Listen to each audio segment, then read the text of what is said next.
autre problème. Aidez beaucoup MC1. Parce que même son conseil qu'il fait, il aura des gros problèmes. Parce que je dis que les Congolais s'occupent de son image. Donc, quel que soit ce qu'il va faire, ils auront droit. Parce que MC1 a signé des papiers sans avoir des clauses, sans bien voir les clauses. Donc, s'il en conseille ce qu'il ne sait pas, parce qu'ils ont fait ça avec moi, je sais de quoi je parle. S'il en conseille, eux, ils ont des droits dedans. Parce que c'est eux qui sont ses représentants légaux. Donc, il n'a qu'à faire sortir les papiers. Je ne pense même pas qu'il a tous les papiers. Il n'a qu'à tout faire pour faire sortir les papiers, présenter les papiers et un conseil qui vont regarder chaque point, parce qu'il ne peut pas poursuivre Sony parce que Sony c'est une grande boîte légale. Mais ils vont poursuivre des problèmes. Voilà. Oui. Général, tu as insisté là, vas-y. Voilà, tu vois, depuis des jours, je me promène sur les panels pour parler pour Che Guevara. Est-ce que tu vois? MC1 n'a pas signé avec Sony Music. Sony Music n'était pas la maison de production.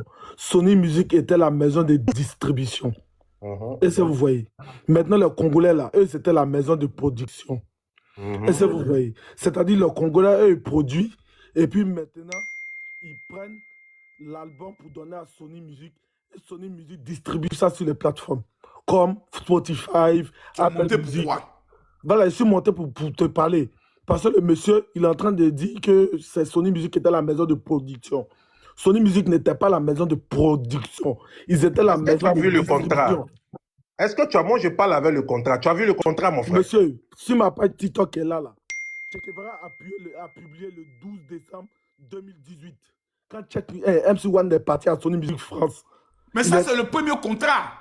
Voilà. Ça parle du deuxième contrat. Est-ce que tu as vu le deuxième contrat? Voilà, maintenant le deuxième contrat, ça, moi, je ne sais pas. Mais le premier contrat, je sais que ne parle pas de ce que la maison de distribution. On ne parle pas de ce que Che Guevara a signé là. On parle du deuxième contrat là. Comment ils ont pu marmailler l'enfant de la Côte d'Ivoire?